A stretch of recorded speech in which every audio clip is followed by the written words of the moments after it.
It's important to surf responsibly, and the best way to do that is to follow good surf etiquette.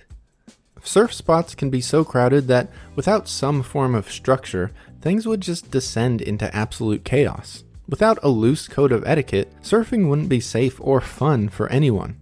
Good surf etiquette is largely based on respect. The rules are really simple and maybe even intuitive. Priority, or right of way, is simple. The surfer closest to the peak of a wave has priority on catching that wave. It is their wave. If the surfer closest to the peak misses the wave, then that wave goes to the surfer who was second closest to the peak. If they miss it as well, it goes to the third surfer, and so on. Dropping in is one way to disregard priority. When a surfer has priority on a wave, dropping in is when you cut in front of that surfer as they are riding the wave. Don't drop in on people.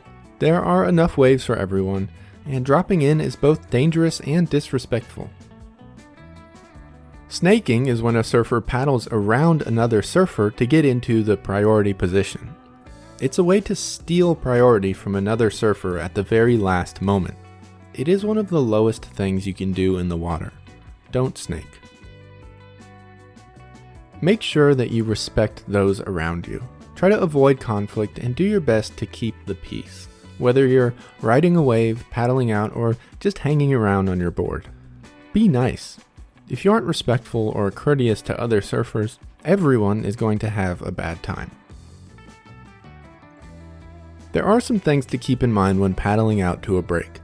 First, don't paddle through a lineup of surfers. Instead, find a channel where the waves aren't breaking and make your way through that. Make sure you aren't cutting off other surfers while you paddle out. If a surfer is riding a wave in your direction, be sure to paddle behind that surfer. Go around the back side of the surfer's board. Don't try to quickly paddle in front of the surfer.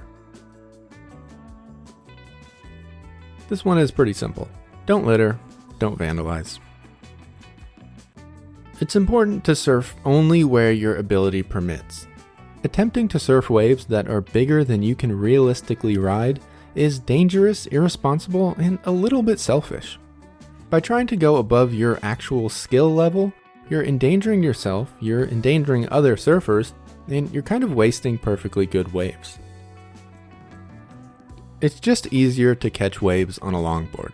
Because it's so easy to catch waves on larger boards, it can be tempting for beginners to catch every wave that they see. But it's important to share the ocean and share the waves. Catch a wave, let some other people catch waves, and then take your turn. Maintaining control of your board is critical. If a surfboard is allowed to fly through the water or the air, it's very possible for the board and its fins to injure other surfers. If you're paddling out and a big wave is coming at you, do not abandon your board so that you can dive under the wave.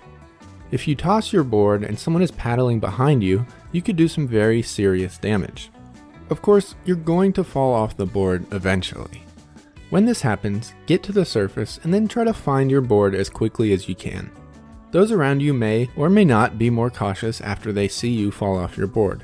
But you should act quickly to prevent your board from getting tossed around by the ocean and potentially injuring someone else.